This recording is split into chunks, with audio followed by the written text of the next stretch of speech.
Bonjour et bienvenue sur ISO-Bourse. Vendredi 27 mai 2016, l'indice CAC 40 a terminé la semaine à 4515 points, soit une forte hausse hebdomadaire de 3,7%.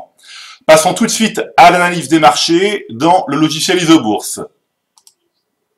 Alors, comme évoqué la semaine dernière, les deux premières séances de la semaine ont été décisives sur l'indice CAC 40. En effet, en quotidien, un croisement haussier des cours de pression ISO-Bourse 5 et 20 jours a été validé mardi 24 mai 2016, mettant un terme à la précédente phase baissière très court terme. En hebdomadaire, un croisement haussier des cours de pression ISO-Bourse 5 et 20 semaines a été validé ce vendredi 27 mai 2016. Alors, il s'agit de la troisième tentative de reprise court terme depuis fin février 2016. Alors, la question que l'on peut se poser, c'est cette troisième tentative, sera-t-elle la bonne? Enfin, en mensuel, eh bien, la courbe de pression ISO-Bourse 5 mois évolue toujours au-dessous de la courbe de pression ISO-Bourse 20 mois, mais la courbe 5 mois semble vouloir stopper sa baisse. Alors, nous sommes encore loin d'un croisement haussier, mais cette stabilisation pourrait être l'amorce d'une amélioration à moyen terme.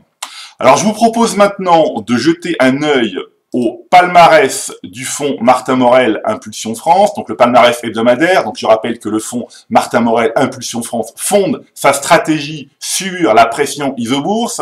Alors la première place cette semaine revient à SEB avec une performance hebdomadaire de près de 16%. Alors il s'agit d'ailleurs de la plus forte hausse du SBF 120 également. Alors pour information, SEB est entré dans le portefeuille du fonds Martin Morel Impulsion France au début du mois de mai, donc suite au croisement haussier des cours de pression ISO-Bourse 5 et 20 mois, eh bien fin avril. Alors parmi les autres plus fortes hausses, eh bien Direct Energy, Plastivaloir, Nexans. Donc on va jeter un œil sur les graphiques ici avec SEB. Donc on voit ici que le croisement a donc eu lieu, donc comme je vous le dis, fin avril. Bon, pour ce qui est de Direct Energy, là en fait c'est un croisement beaucoup plus ancien, mais les courbes sont toujours haussières. Pour Plastivaloir, eh bien c'est la même chose, un croisement très ancien, mais les courbes sont toujours positives. Et enfin, eh bien Nexans, là également, de la même manière, les courbes sont toujours bien haussières, ce qui est le cas pour l'ensemble des valeurs du portefeuille Martin Morel Impulsion France. Alors enfin, à seulement 2 séances de la fin du mois de mai 2016, je tenais à vous présenter les croisements haussiers qui se dessinent, donc les croisements 5-20 haussiers qui se dessinent sur le SBF 120. Voilà, vous avez une douzaine de valeurs et vous serez donc à même de les détecter avec le logiciel ISO-Bourse à la fin de ce mois de mai.